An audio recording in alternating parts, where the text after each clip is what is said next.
What's up and welcome back to another episode today. Why imposter syndrome is inevitable? Why could that be inevitable for just about everybody on the planet? Today we're going to look at imposter syndrome, where it started and kind of why it's inevitable and why so many people tend to stay in imposter syndrome.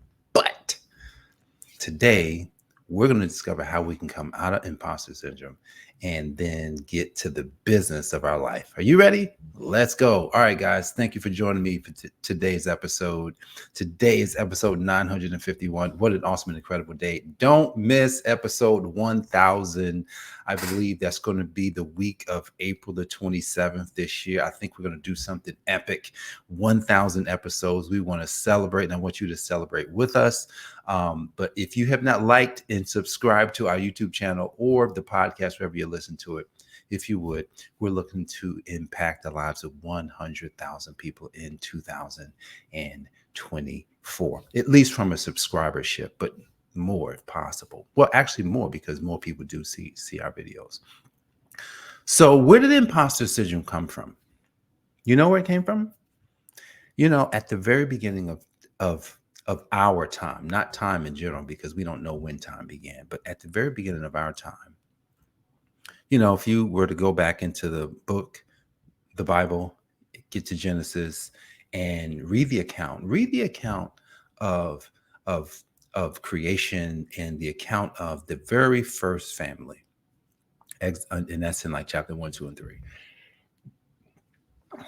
Imposter syndrome, there was no imposter syndrome until something happened.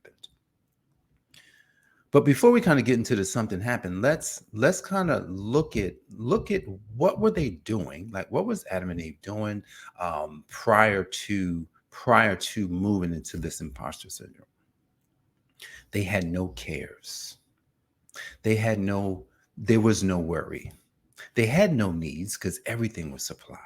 They had everything they need. There was more abundance than they could even see at the time, because, you know, in Genesis, it does talks about gold and how all this gold and silver and onyx and all these things is in the land, but they didn't need it. It was just there. So it was theirs. So they was living in an environment where there was no scarcity, no lack, there was no poverty. There was no desire. There was no want. It was just life. They didn't even realize what their bodies probably really looked like, because they didn't care. It didn't matter. See, today, you see me with clothes on.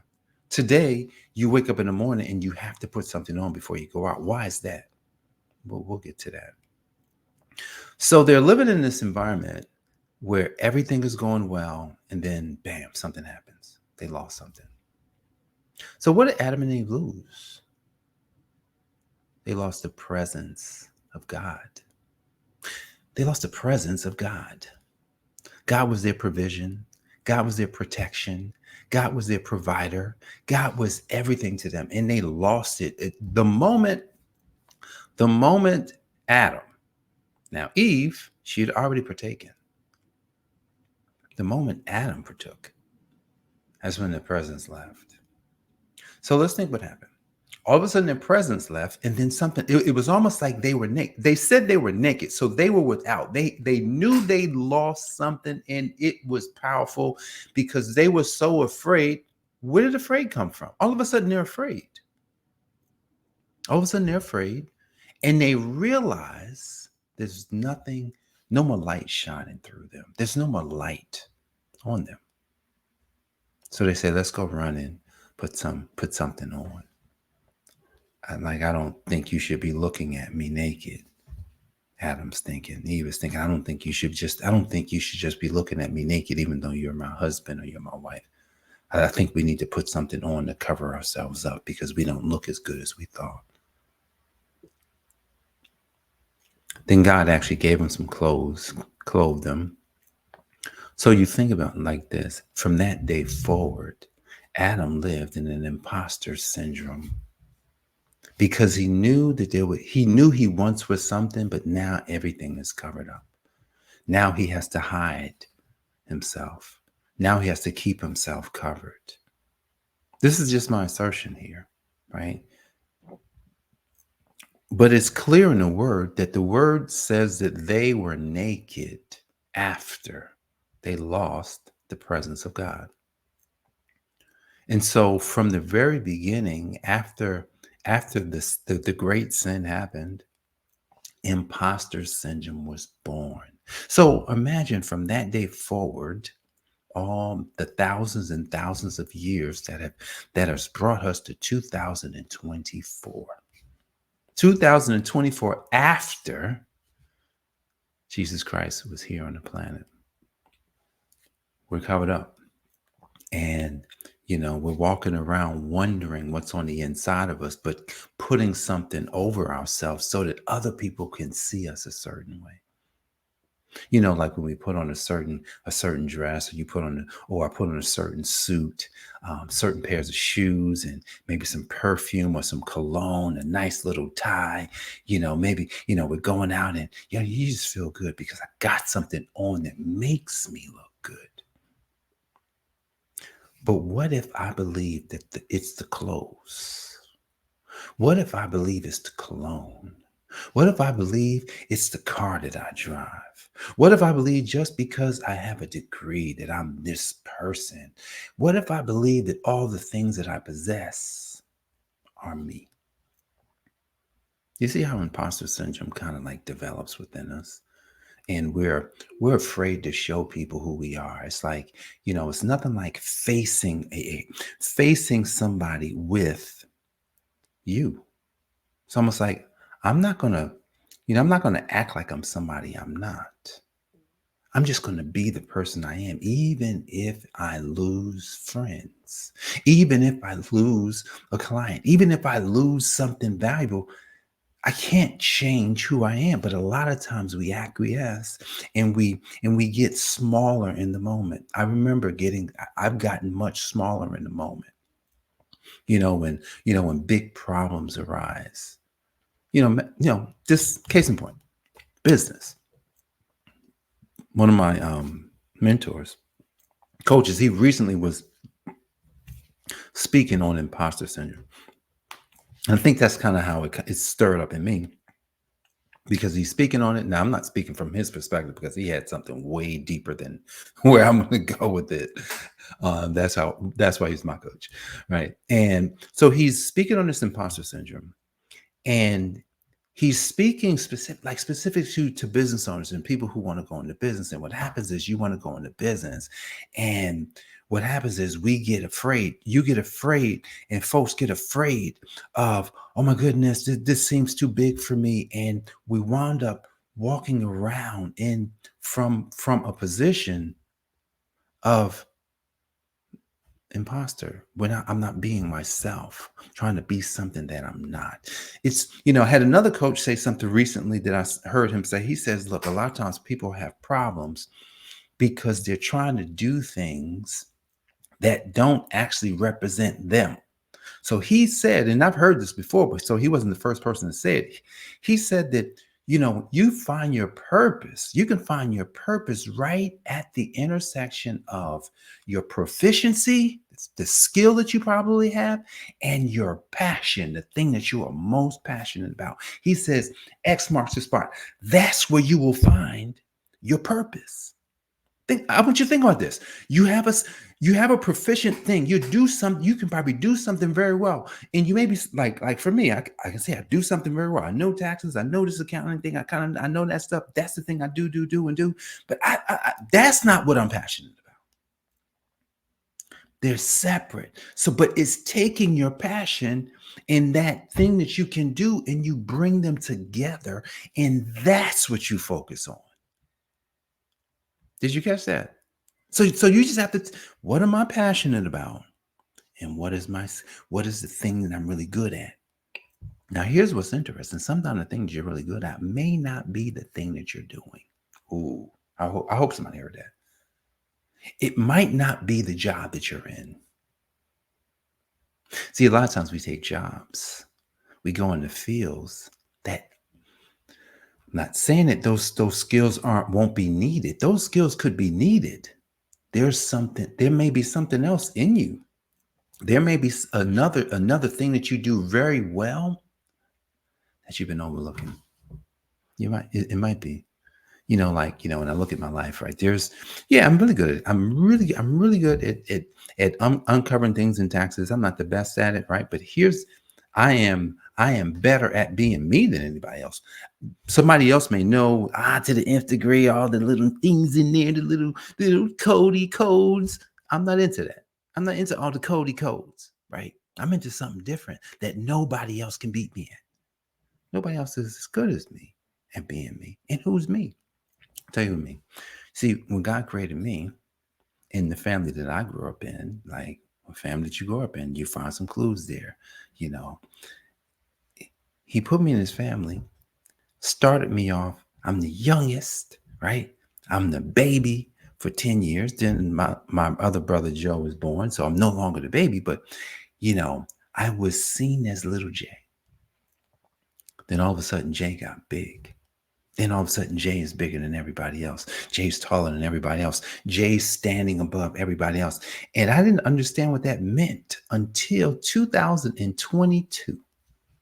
2022, I'm in California for a conference, the 100X conference. I'm there and I'm out on the run. It's early in the morning. It's dark. It's like 5 o'clock. And Lord stopped me. I'm running past Disney because we were literally right across Disneyland. I'm running past the Disney parking lot.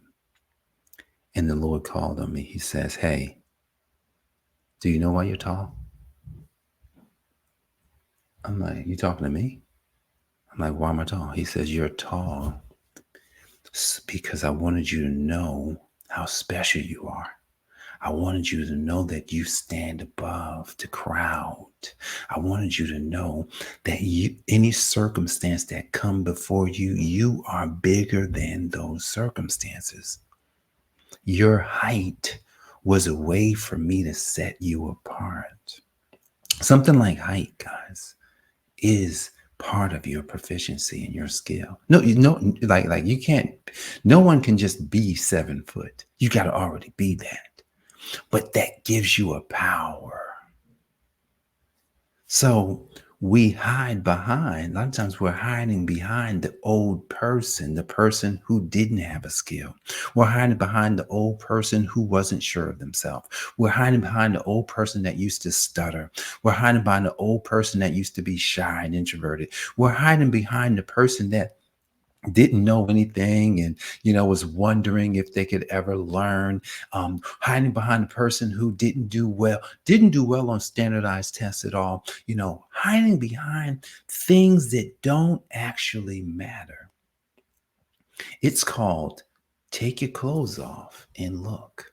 Who am I? Once I take my clothes off, I can see me. I'm naked. I'm nothing and I'm no one until the covering of the Father comes over you. See, guys, the imposter syndrome is inevitable in this life. Most people will not just find their way out of it. There'll be a situation that will get too big for them and they will stay small. It's not until we say, when the covering of the Father is on me, there's nothing that's too big for me, because it's not me, it's the Father. The Father's light shone through me. The Father's light is in me. The Father's power is in me. The Father has gifted me with a part of Himself that there's nothing that can stop me from going where He sends me. See, if you want to come out of the imposter syndrome today, you got to take everything off. You got to realize that, yes, you are inevitably small. You are inevitably unskilled. You don't have anything. Just acquiesce to that and say, I'm nothing. Because when Adam lost it, he lost everything. It doesn't matter how much clothes he put on. It doesn't matter how much work he does. It doesn't matter how many successful things he can do. It doesn't matter what happens. All that matters at that point is that I am nothing without the covering of the Father. And it's not until we say to ourselves, it's not me that does it. See, in Deuteronomy 8, verses 18, it says, it is I, God is saying, it is I who gives you the power. And it says to gain wealth. So if God gives you the power to gain wealth, to do all the things that you're doing, then that means that what we need is his covering on us. What we need is his stamp of approval. What we need is the purpose that he's given us. What we need is where he's taken us. And as we live in that, the imposter, we realize that I'm not an imposter. I'm an overcomer. I'm a child of the Most High. I'm a king. And one of my good friends was talking about this with me just a couple of days ago. I'm not just a king. I'm a priest and a king. That's a deep topic. I'm a priest and a king. I'm in a royal family. What if you knew that? If you knew you was in a royal family, if you knew that you was a part of a kingdom in a kinship that transcends everything that you've already experienced, what would you do, or how would you feel? How would you feel if you knew you were already wealthy? You were already, your everything that you ever want and need, you had it. What if you knew you had it? What if you knew you were the person that could do just about anything that showed up before you? What if you knew it? See, if we don't come under this understanding that we need the Father's covering over us. If we don't come under that, imposter syndrome is inevitable. We'll always wonder. We'll always be afraid, which it's nothing wrong with having a sense of anticipation. Anticipation sometimes feels like fear. Did you know that? Anticipation is one of these things that, it brings butterflies.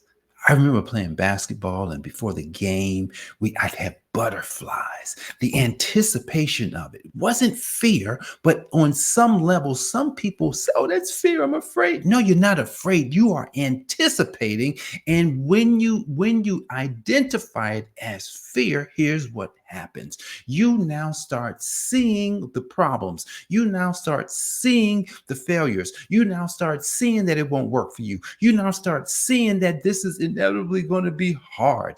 And we have to then say, if the Father is with me, then even though I have these butterflies in me, and this anticipation is like, oh my goodness, it feels weird. But when I start doing it, all of a sudden that anticipation turns into inspiration.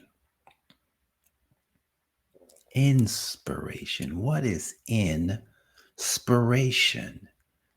In spirit, from within. Something from within is happening. So the spirit within me is now coming out of me. Inspiration. That's what that is. And that's my definition of it. So when we have inspiration, all of a sudden the anticipation will not be fear, will not be imposter syndrome. It will be a person covered by the Most High, the Most High God. That's why, and I'm going to throw this in here, but I'm not going to go deep on it, but that's why the Father's role in this reality is so important, because the Father is the character that God is saying that, look, the Father gives identity to the children. In every situation, when the Father was lacking or the Father wasn't there, you can find that the children did not necessarily have a good identity of themselves. And this has happened. Like, it happened to me, even though I had a father. I had a father in the home. There were still things lacking. Now, in today's world, I think that well, in today's world, they've been ostracized in masculinity and the strong man, because the strong man seems to be, someone that puts other people at risk, when the strong man is what keeps things together. So if imposter syndrome is inevitable, and today we want to take away something that makes sure that it's not inevitable for us, and we are the person because we have the covering, what does a person have to do? Because I know that's the question. What do I need to do, Jen? Like, I've been talking through this, and so we're going to end with helping you to see in a short amount of time how to rid yourself of imposter syndrome. You ready? All right. This is how you rid yourself of imposter syndrome.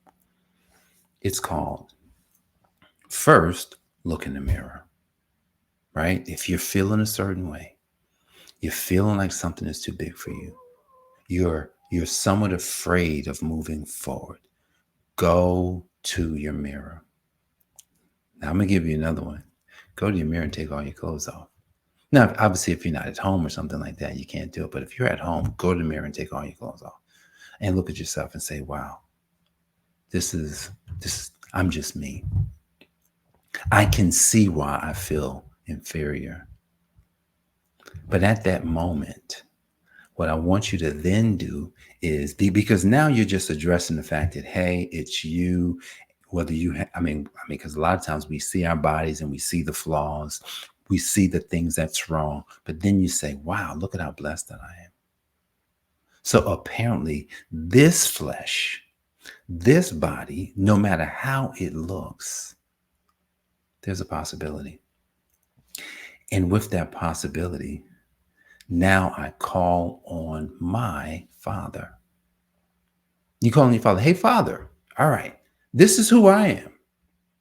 I need who you are. I need you to provide your covering over me. I need you to instruct me and inspire me the way that I should go. And Father, I will do everything according to what your word is, and I will go in anticipation.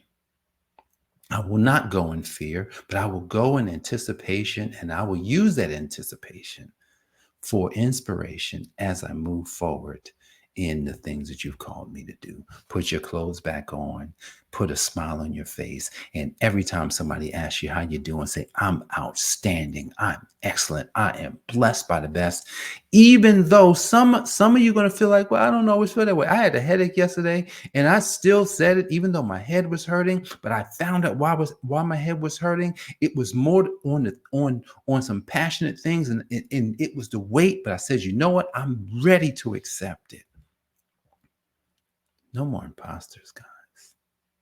Yes, it's inevitable because that's what we lost. We lost the covering of God. But now all we have to do is accept who we are and then accept whose we are so we can go and do what he said we should do. Imposter syndrome. It's easy. It's easy to get out of it when you make the decision to get out of it. Don't partner with any words that makes you an imposter. Partner with words that bring you life. All right, guys, that's another episode in the books. My name is Jay Moore, the Healthy Accountant. I help you to account for your life and your business. If you have not subscribed, make sure you subscribe to our YouTube channel.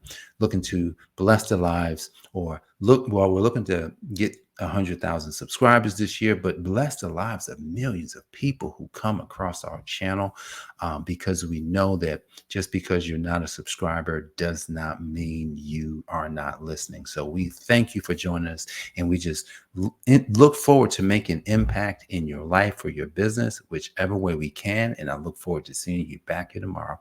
God bless, and I'll see you on the next episode. Peace. This has been the Account for Your Life podcast with your host, the healthy accountant himself, Jay Moore. Until next time, make it a great day.